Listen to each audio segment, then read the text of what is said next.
Viernes 21 de febrero de 2025. Tres mensajes del Evangelio de hoy, tomado del Evangelio de San Marcos, capítulo 8, desde el versículo 34 hasta el capítulo 9, versículo 1.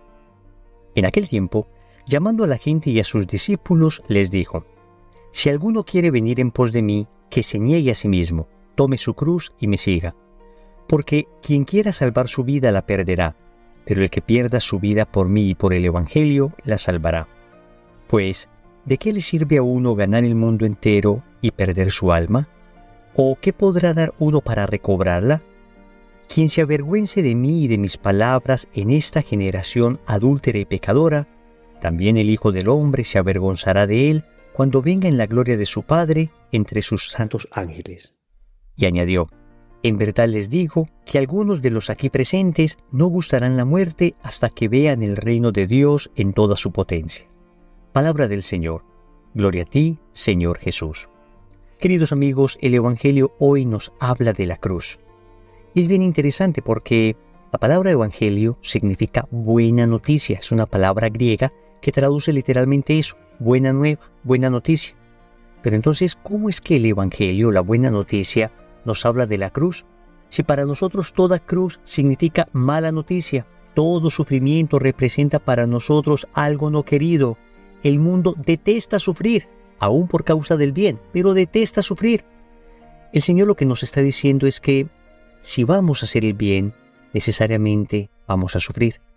En ocasiones hacer el bien será algo fácil, pero en otras ocasiones significará sufrimiento, significará renuncias, significará no ser comprendidos, significará ser calumniados. En ese orden de ideas hay que cargar la cruz. Y con el Evangelio sucede todo lo opuesto con lo que sucede en el mundo. El mundo te promete felicidad y a cambio te da cruz, te da sufrimiento. No sino que miremos esas personas que creían que con placer, poder, tener, que con toda su gloria y fama humana iban a alcanzar la felicidad. Y ahora los vemos deprimidos, tristes, con deseo de suicidio, si no es que ya se suicidaron algunos. En cambio, Cristo te promete cruz y a cambio te da felicidad. Digámoslo de nuevo. El mundo te promete felicidad y te da cruz. Cristo te promete cruz y a cambio te da felicidad. Porque ciertamente hay que sufrir por hacer el bien. Pero el fruto de hacer el bien, la paz interior, la alegría sobrenatural, la certeza de saber que hacemos la voluntad de Dios, genera una alegría que no se puede comparar con ningún placer mundano. Vamos a reflexionar tres mensajes. Primero, ¿cómo negarnos a nosotros mismos? Segundo, lo más importante de tu vida. Tercero, no más respetos humanos. Vamos con el primer punto. ¿Cómo negarnos a nosotros mismos? El Señor comienza diciendo en el Evangelio: Si alguno quiere venir en pos de mí, que se niegue a sí mismo, tome su cruz y me siga. Porque quien quiera salvar su vida la perderá, pero el que pierda su vida por mí y por el Evangelio la salvará. Vamos a explicar estas palabras adecuadamente. En primer lugar, digamos que Dios nos creó buenos. El libro del Génesis dice que cuando Dios creó a Adán y Eva, le pareció que todo estaba muy bien. No solamente que estaba bien, como cuando había creado todas las otras cosas. Cuando creó a Adán y Eva, el Evangelio dice que Dios vio muy bien lo que había hecho. O sea, para Dios nosotros no somos simplemente algo bueno, somos algo muy bueno. Sin embargo, el hombre cayó. El capítulo 3 del libro del Génesis nos habla de la caída del hombre, del pecado original. Y a partir de ese momento quedamos heridos por el pecado. Esa herida generó en nosotros una triple inclinación desordenada: al placer, al poder y al tener. No es que placer, poder y tener sean en sí mismos cosas malas, pero quedamos desordenadamente inclinados a ello.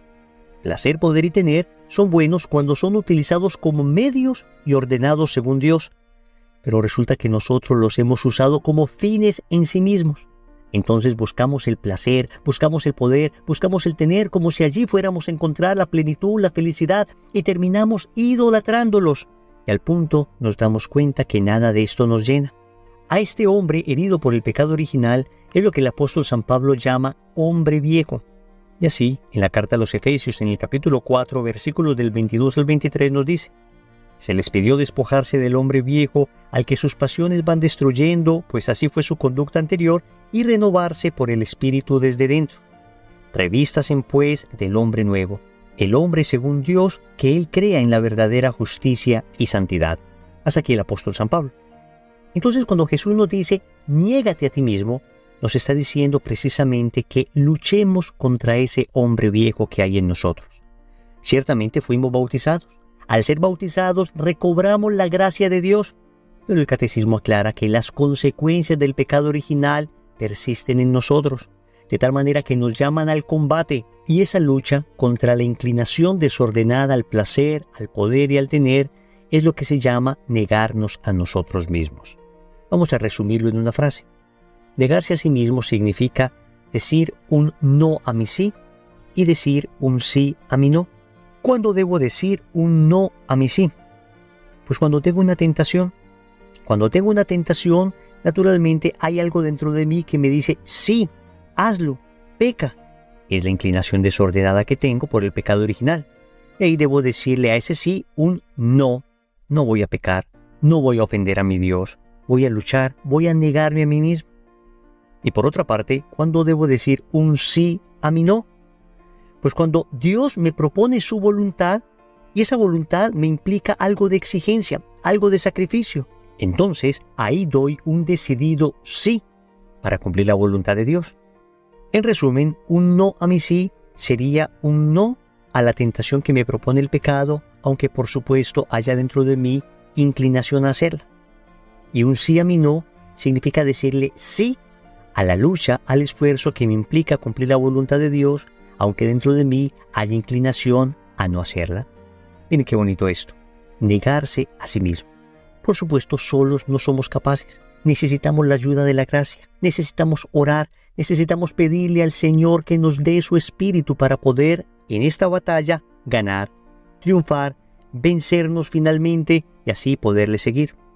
Segundo, lo más importante de tu vida. Sigue el Señor diciendo en el Evangelio, pues, ¿de qué le sirve a uno ganar el mundo entero y perder su alma? Queridos amigos, lo más importante de nuestra vida es la salvación eterna. Hemos nacido para salvarnos, que no se nos olvide. Ciertamente hablar de salvación, de eternidad, hoy parecerá, en algunos ambientes, algo demasiado retrógrado. Pareciera que la humanidad maduró suficientemente como para no tener que esperar una vida eterna, pues ya estamos demasiado cómodos en esta vida terrena. Pareciera que hemos encontrado el cielo aquí, entonces no necesitamos un cielo más allá.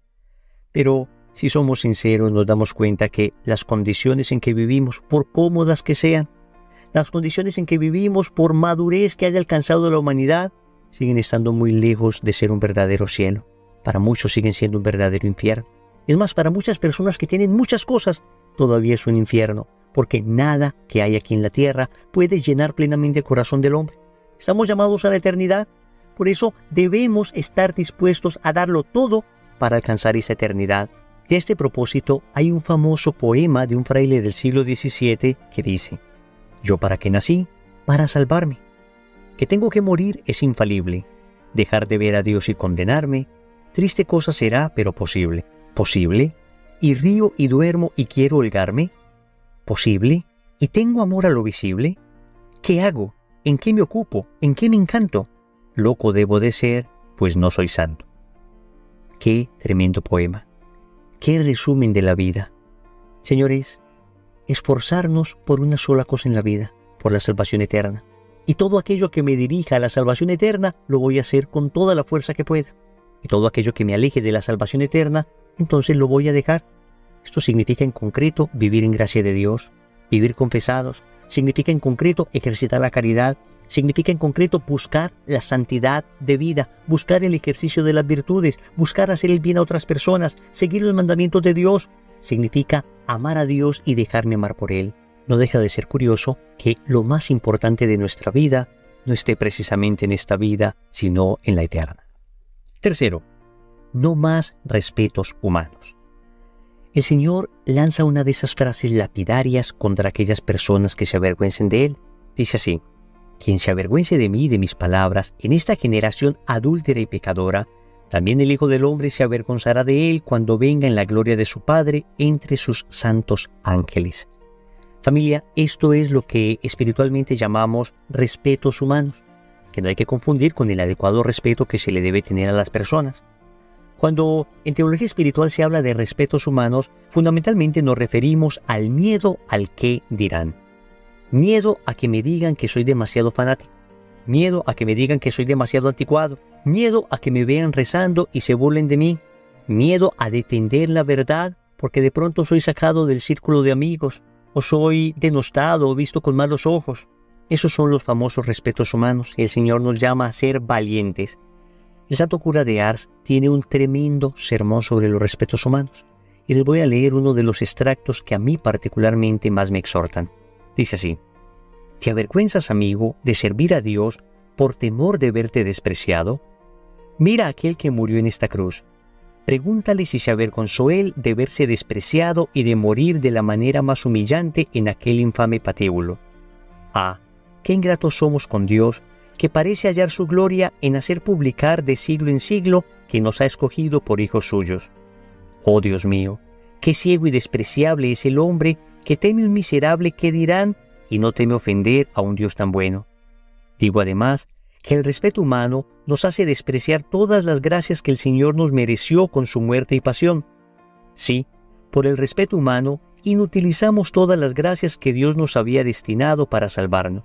Oh maldito respeto humano que a tantas almas arrastras al infierno. Hasta aquí el santo cura de Ars. Amigos, pidámosle al Señor la fuerza de su espíritu para ser valientes y poder mostrarnos amigos de Él en medio de sus enemigos. Oremos. Amado Señor, hoy me pides cargar mi cruz. Hoy me pides negarme a mí mismo. Sabes que por mis propias fuerzas soy incapaz. Señor, soy demasiado cómodo. Señor, lo he intentado 1000 veces y siempre caigo, porque siempre lo he intentado con mis propias fuerzas. Por eso hoy humildemente te pido que me concedas la gracia. Señor, si tú no lo haces en mí, yo no seré capaz. Si no eres tú viviendo en mí y dándome la fuerza, yo no seré capaz. Ayúdame, Señor, a ordenar mi vida respecto a tu voluntad.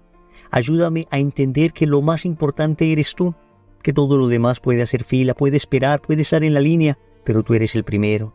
Mi salvación es lo primero.